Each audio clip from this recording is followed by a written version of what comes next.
Elections coming up this year in Texas will include some first-time candidates who have one thing in common. They launched their campaigns after attending the LBJ Women's Campaign School at the University of Texas at Austin. KXAN Live's DuPree found out the program is not just helping women in Texas run for office. I am running to be the next governor of the state of Texas.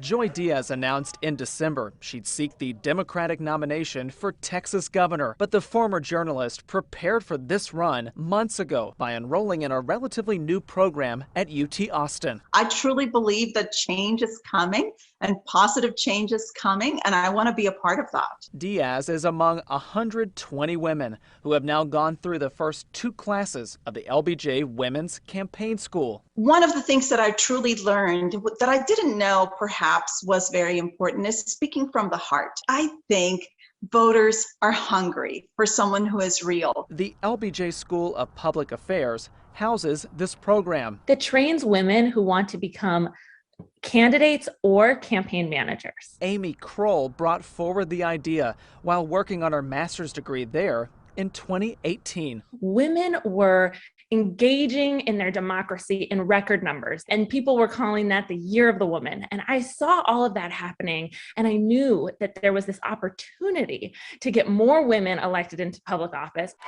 The campaign school may have drawn its inspiration from the activism that exploded after President Trump's election, but Kroll stresses the program is for women, no matter where they fall on the political spectrum. I always love the quote from Eleanor Roosevelt where she says, "You must do the thing you think you cannot do."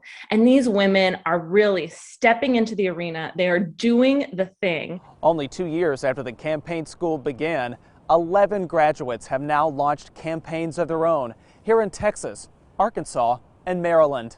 Here in Austin, one graduate is now seeking a seat on city council. Stephanie Bazan said she now knows how to better approach one critical task. Fundraising is hard for a lot of folks, and through Women's Campaign School, I was able to get some tips and tools about how to go about that. Meanwhile, the two candidates in the Democratic primary for Travis County's 261st Civil District Court judge are both graduates from the campaign school. There's a lot of other technical things we went over, but at the end of the day, it's getting that realization that a dream is possible, that it's reachable. We're definitely going to both do our best to win, and we're both going to know that whoever wins, we are still sisters. We're still part of that LBJ sisterhood. Now, these women face the voters and put to the test everything they learned to become the next generation of leaders.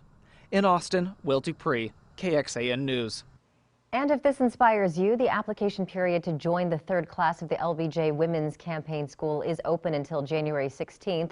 The next session will then begin in April and last for about 8 months. Tuition costs just over $1,750 and financial aid is available. We have more detailed information about what the curriculum includes if you head over to KXAN.com and check out the web story. Going in depth now, while women now make up slightly more than half of the Texas population, they're just a fraction of the state's elected positions.